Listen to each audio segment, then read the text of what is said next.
Thanks for joining us for the summary video of our series on authoritarianism here at the Into the Weeds podcast.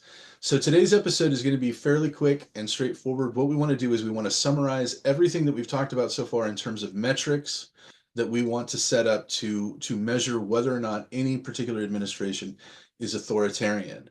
A couple of things to keep in mind real quick is that in some of the videos that we've done, we don't actually come up with a rule or a metric that we can use to objectively measure the level of authoritarianism in an administration. But those videos are still, we think, worth watching to understand the conversation as a whole. Going forward, we may revisit any number of these issues after this summary video and add more things to our list. But for now, we're trying to be as objective as we possibly can and setting up tools that people can use to measure authoritarianism. So in that vein, I just really quickly want to reiterate the first two rules that we established when we started this series came from actually Levitsky and Ziblatt, the authors of How Democracies Die. There you go. And those two rules, or those two metrics, I should say, are mutual tolerance and institutional forbearance. If you recall from the first video, mutual tolerance is the idea that you can tolerate the other political party being in power, right? You understand that it's not the end of the world if another party is elected. That if your party is out of power for a moment, it's not going to lead to the end of the world. Institutional forbearance is the idea that in your effort to acquire and to maintain political power, you do not burn down the norms, the guardrails, right? The existing structure of government in an effort to prevent your opponent from acquiring political power. So those two things manifest when you see parties that do not tolerate the existence of the other party or that are happy to burn down guardrails to acquire power. Both examples of authoritarianism or potential authoritarianism. And now we go to Phil. He's going to talk about the next thing. So I'm going to be talking about the use of executive orders. And again, as Jubal has reiterated, what we're trying to do in this series is come up with a set of metrics that we can use to establish whether this administration or any administration is becoming more authoritarian. And so simply the use of executive orders is not inherently an indication of authoritarian movement. It's not infrequent that when a president comes to power, one of the things they do is they issue a lot of executive orders to sort of carry out the things that they promised to do on the campaign trail. So one of the things we want everybody to keep in mind is just because you disagree with a particular executive order doesn't mean that's indicative of movement in an authoritarian direction. We're not talking about policy differences here. We're asking a very specific question. Now, as we've all seen, in some cases, when a president issues an executive order, the courts sometimes either put a hold on them, they put a temporary restraining order, sometimes it's called administrative stay, a preliminary injunction, but they stop it and they say, look, we want to examine this more fully. And then in some cases, they literally rule against the president in the use of an executive order. And this is where we came up with the idea of the Jacksonian effect. Uh, it comes from that case that Jubal had talked about in a previous video where Andrew Jackson purportedly told the Supreme Court after they made a ruling against what his administration wanted to just essentially pound sand. And so when a president is disregarding the rulings of the court, that can be an example of a movement in an authoritarian direction because it's upsetting the balance of power, right, and the shared responsibilities of the various branches. And so that's the first metric that we laid out. We call it the Jacksonian effect. The next thing we talked about in one of the That other was in video, video two, right? Was that yeah, in that video was two? video two. Okay. I apologize.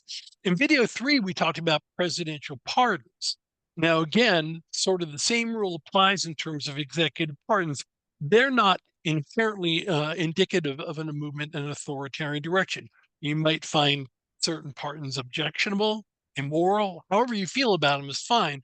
But again, we have a very We're asking a limited question. That's sort of how we approach this.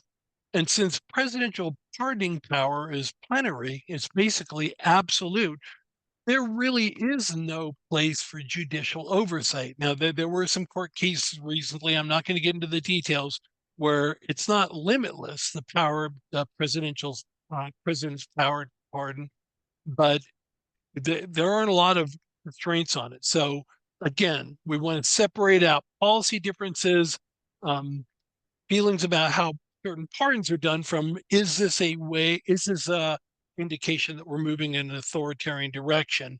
And thus far, we haven't seen anything like that. So in video 4, we talk about coercion. We talk about the Eric Adams case and what may have been an example of prosecutorial coercion. So that kind of thing where you are using the power of the Department of Justice to compel someone to agree with you or to do the things that you want them to do under threat of prosecution, is that kind of coercion is problematic and is certainly could be a sign of authoritarian movement. That is also not the only kind of coercion, because in video 10 we talked about media coercion. And media coercion is essentially when the government threatens action against a media company for either reporting information that's unfriendly to that particular administration or not reporting a friendly story, right? So if the government comes in and compels a media source to report or not report particular information under threat of some kind of government action, like, well, do this, print the story, or we're going to audit you, that is coercion. And that can be seen certainly as a kind of movement towards authoritarianism. It's also important to note that just because the government might agree with a particular media outlet does not necessarily make it coercion, right? If there are media sources that agree with this administration, that agree with the last administration, any administration, and so they may be on the same page, they may share an agenda. There may even be other forms of weirdness going on, bribing a media source to do a particular thing might not be above board, but it's not necessarily authoritarian because it's not robbing that media source of agency. And so coercion is something that can exist in multiple ways, and this might be something that we come back and we talk about again in the future. Right. In the principle, and I think Jubal mentioned it in this idea of coercion. The principle is like, you do this or else. Right. You do this, or we're going to bring the power of the federal government down on you in some form or another. But in order for us to sort of identify that as a movement in authoritarian direction, um, it needs to be clear. And we're setting the standard high on purpose. The next thing we talked about, and we talked about this actually in two videos, in video 5 and in video 7, this idea of principled resignations. Um, Periodically in every administration, what you see is you see people resign if they feel like what they're being asked to do is either illegal or unconstitutional or a violation of their ethic. But and there are some resignations that are we're not saying they're unprincipled, but there are some resignations that are ordinary. So when a president is elected, a new administration is elected, all the U.S. attorneys from the previous administration resign. Right? They may disagree with the policies of the incoming administration. That's not what we mean by a principled resignation. The principled resignation isn't a disagreement over policy.